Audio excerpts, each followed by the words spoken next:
براہ راست آپ کو اسلام آباد لیے چلیں گے جہاں پولیس کے ایگل اسکواڈ کی تقریب سے وزیر اعظم عمران خان خطاب کر رہے ہیں۔ غریب آدمی ہے، وہ اپنی ریڑھی لے کے پھر رہا ہے اور وہ بیچارہ روزی دہاڑی لگا رہا ہے تاکہ اپنے بچوں کو کھلا سکے شام کو۔ کبھی بھی پولیس کو ایسے لوگوں سے سخت ہاتھ سے ڈیل نہیں کرنا چاہیے۔ پولیس کے اندر رحم ہونا چاہیے ایسے لوگوں کے لیے، کمزور طبقے کے لیے۔ اور جو طاقتور جب قانون توڑتا ہے اس سے پولیس کو سختی کرنی چاہیے۔ امن تب آتا ہے جب کہ طاقتور کو آپ قانون کے نیچے لے کے آتے ہیں۔ کبھی بھی کسی معاشرے میں امن نہیں ہوتا کہ چھوٹے چھوٹے لوگوں کو پکڑ کے آپ جیلوں میں ڈالیں اور بڑے بڑے جو قانون توڑنے والے لوگ ہیں اور طاقتور ہیں ان کو ہاتھ ڈالتے ہوئے پولیس ڈرے۔ میں آج آپ سب کو کہہ رہا ہوں کہ کوئی ہولی کاؤز نہیں ہے، کسی کی آپ کو فکر نہیں کرنی چاہیے۔ اگر عمران خان قانون توڑتا ہے میرے خلاف ایکشن لو، آپ کو لینا چاہیے ایکشن۔ اگر میں غلطی کروں گا اور آپ ایکشن نہیں لیں گے میں آپ کے خلاف ایکشن لوں گا۔ نہ میرا کوئی رشتہ دار ہے، نہ کوئی دوست ہے، نہ ہمارے کوئی وزیر ہیں۔ جو بھی قانون توڑے، جب آپ ہمارے خلاف ایکشن لیں گے اس معاشرے کے اندر قانون کی بالادستی قائم ہوگی۔ جب ہمارے نبی صلی اللہ علیہ وسلم نے کہا کہ میری بیٹی بھی قانون توڑے گی تو میں اس کو سزا دوں گا، کیوں انہوں نے یہ کہا تھا؟ ہر چیز انہوں نے اپنی امت کے لیے کہی تھی۔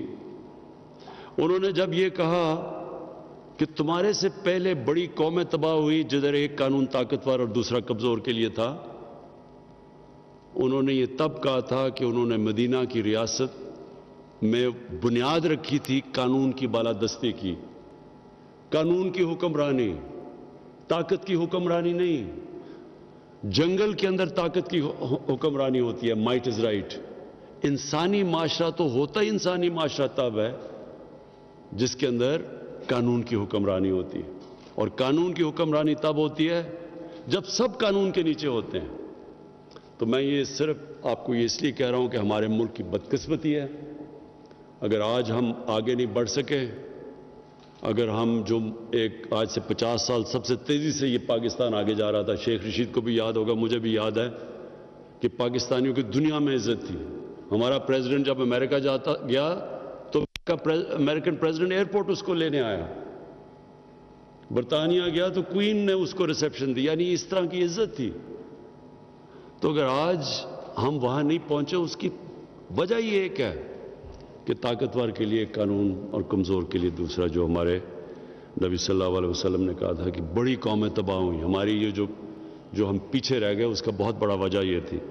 تو میں اس لیے آپ کو آج خاص تاکید کرتا ہوں کہ آپ نے جو کمزور ہیں ان کے لیے رحم رکھنا ہے، جو طاقتور ہے اور قانون توڑتا ہے کسی قسم کی رعایت اس کے لیے نہیں کرنی۔ اور فائنلی یہ جو آج میں دیکھ رہا ہوں سیف سٹی آپریشن، مجھے بڑا اچھا لگا یہ دیکھ کے۔ اس میں شیخ صاحب آپ کو، میں اپنے آئی جی صاحب آپ کو کہہ رہا ہوں کہ کسی قسم کی آپ کی مدد چاہیے، یہ بڑی ضروری ہے۔ ٹیکنالوجی اتنی تیزی سے ایڈوانس کی ہے کہ ہمیں پوری طرح استعمال کرنا چاہیے ٹیکنالوجی کا۔ اس سے ہماری مین پاور بچتی ہے، ہم اپنی پولیس کو بہتر استعمال کر سکتے ہیں، بجائے وہ کھڑے ہوئے ہیں، وہ بھی بیچارے میں دیکھتا ہوں سردیوں میں بیچارے کھڑے ہوئے ہیں وہ پکٹس کے اوپر، اور جو حالات ہوتے ہیں اور گرمی میں سردی میں، تو ہم ان کو یہ جو آپ نے ایگل سواڈ کا انشاءاللہ جو آج میں اس کو انوگریٹ کروں گا، یہ بالکل بہتر طریقہ ہے کہ اگر آپ کے پاس ٹیکنالوجی سے سارا انفارمیشن آ رہا ہے اور پھر آپ کے پاس یہ ویلز ہیں، یہ آپ کے پاس سپیڈ ہے کہ آپ جلدی سے وہاں پہنچ سکتے ہیں، تو آپ کی ساری پولیس فورس صحیح معنی میں استعمال ہوگی۔ تو اس کے لیے شیخ صاحب میں آپ کو گارنٹی کرتا ہوں کہ ہمیں اس کے لیے آپ کے لیے پوری ریسورسز دیں گے، اور اس کی بھی وجہ ہے کیونکہ آپ جب ایک یہاں امن ہوگا، جب یہاں آپ کی لا انفورسمنٹ ہوگی تو اسی سے پیسے جنریٹ ہوں گے، ہم اور زیادہ پیسے جنریٹ کریں گے۔ انویسٹر آتا ہے، اسلام آباد ایک ایسی جگہ ہے کہ باہر سے لوگ آتے ہیں، کیپٹل ہے پاکستان کا، تو جب وہ اسلام آباد کو دیکھتے ہیں کہ وہاں امن ہے، وہاں پولیس کی پریزنس ہے، تو یہ سارا ملک کا امیج اوپر جاتا ہے۔ آپ کو یاد رکھیں کیپٹل جو ہوتا ہے جس پہ ساری فورن ایمبسیز ہوتی ہیں، فورن میڈیا ہوتا ہے، وہ جب آپ ادھر کا ان کو یہ پتہ چلے کہ یہ سیکیور انوائرمنٹ ہے، یہاں ہماری پولیس ایک افیکٹو پولیس سسٹم ہے جو لا انفورس کر سکتی ہے، تو اس کا بہت بڑا افیکٹ جاتا ہے اور اسی سے ہم انشاءاللہ ملک کو میں خوشحالی بھی لے کے آئیں گے. تو میں آپ کا سب کا پھر سے شکریہ ادا کرنا یا بلانے کا. Thank you. پولیس کے ایگل اسکواڈ کی تقریب سے وزیر اعظم عمران خان خطاب کر رہے تھے. ان کا کہنا تھا کہ پولیس کا کام قانون کی عملداری یقینی بنانا ہے.